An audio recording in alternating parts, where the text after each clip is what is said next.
देवी के द्वारा सेना और सेनापतियों सहित निशुंभ एवं शुंभ का संहार। ऋषि कहते हैं, राजन, प्रशंसनीय पराक्रमशाली महान असुर शुंभ ने इन श्रेष्ठ दैत्यों का मारा जाना सुनकर अपने उन दुर्जगणों को युद्ध के लिए जाने की आज्ञा दी, जो संग्राम का नाम सुनते ही हर्ष से खिल उठते थे।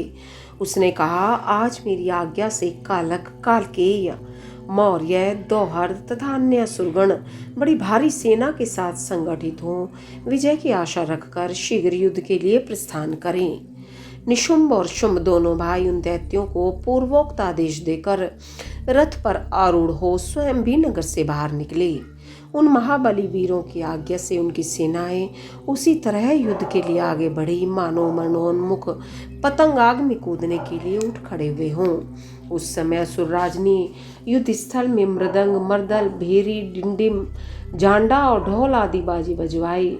उन जुझारू बाजों की आवाज सुनकर युद्ध प्रेमी वीर हर्ष एवं उत्साह से भर गए, परंतु जिन्हें अपने प्राण ही अधिक प्यारे थे, वे उस रणभूमि से भाग चले।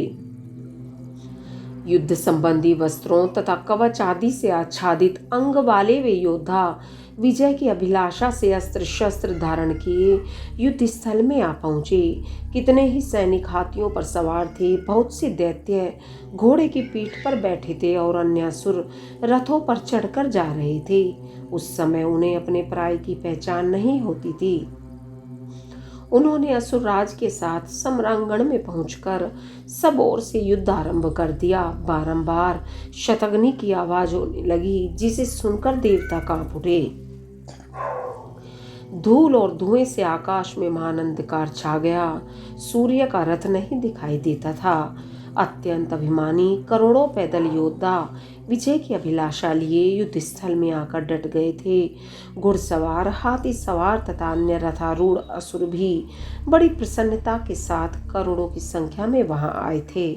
उस महासमर में काले पर्वतों के समान विशाल मदमत्त गजराज जोर जोर से चिंगाड़ रहे थे।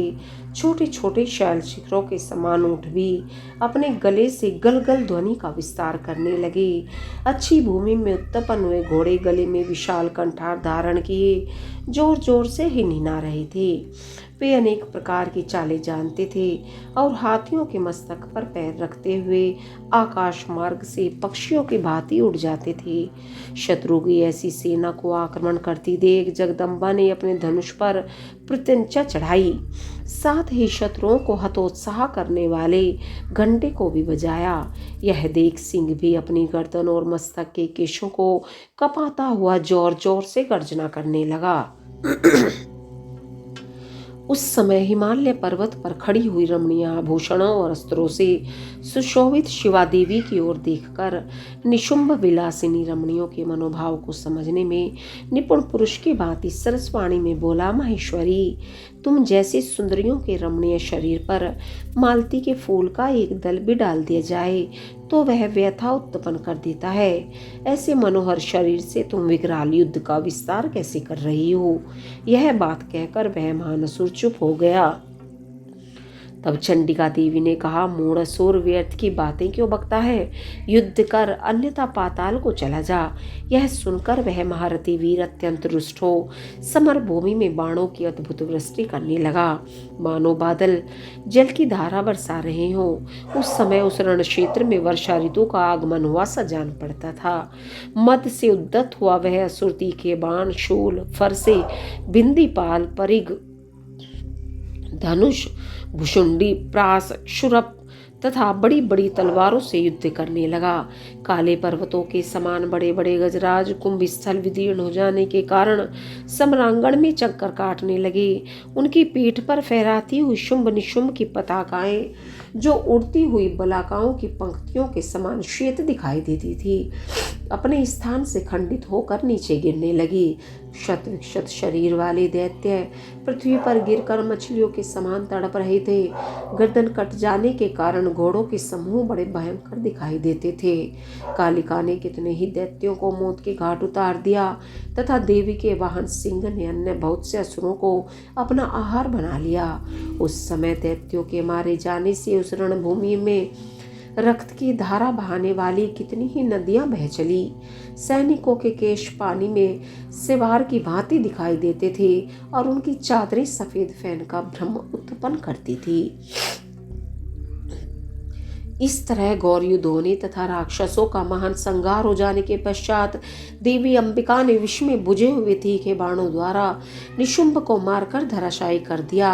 अपने असीम शक्तिशाली छोटे भाई के मारे जाने पर शुंभ रोष से भर गया और रथ पर बैठकर 8 भुजाओं से युक्त हो महेश्वर प्रिया अंबिका के पास गया।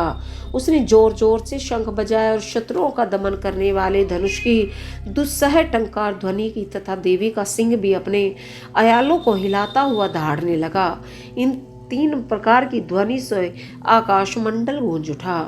तदंतर जगदम्बा ने अट्टहास किया जिससे समस्त असुर संस्तृत हो उठे।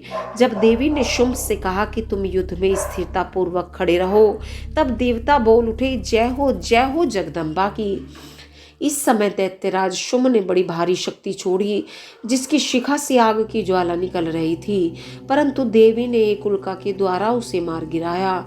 शुंभ के चलाए हुए बाणों के देवी ने और देवी के चलाए हुए बाणों के शुंभ ने सहस्त्रों टुकड़े कर दिए। तत्पश्चात चंडिका ने त्रिशूल उठाकर उस महान असुर पर आघात किया। त्रिशूल की चोट से मूर्छित हो वह इंद्र के द्वारा पंख काट दिए जाने पर गिरने वाले पर्वत की भांति आकाश, पृथ्वी तथा समुद्र को कंपित करता हुआ धरती पर गिर पड़ा।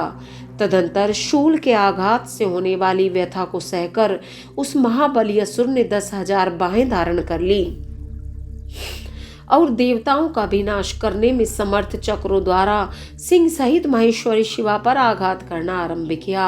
उसके चलाए हुए चक्रों को खेल खेल में ही विदीर्ण करके देवी ने त्रिशूल उठाया और उस असुर पर घातक प्रहार किया। शिवा के लोक पावन पाणी पंकज से मृत्यु को प्राप्त होकर वे दोनों असुर परम पद के भागी हुए। उस महापराक्रमी निशुंभ और भयानक बलशाली शुंभ के मारे जाने पर समस्त दैत्य पाताल में घुस गए। अन्य बहुत से असुरों को काली और सिंह आदि ने खा लिया तथा शेष दैत्य भय से व्याकुल हो 10 दिशाओं में भाग गए। नदियों का जल स्वच्छ हो गया, वे ठीक मार्ग से बहने लगी।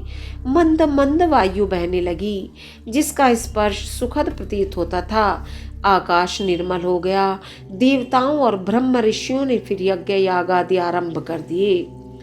इंद्र आदि सभी देवता सुखी हो गए। प्रभु, दैत्यराज के वध प्रसंग से युक्त इस परम पवित्र उमा चरित्र का जो श्रद्धा पूर्वक बारंबार श्रवण का पाठ करता है, वह इस लोक में देव दुर्लभ भोगों का उपभोग करके परलोक में महामाया के प्रसाद से उमा धाम को जाता है। राजन, इस प्रकार शुंभासुर का संहार करने वाली देवी सरस्वती के चरित्र का वर्णन किया गया, जो साक्षात उमा के अंश से प्रकट हुई थी। ओम नमः शिवाय।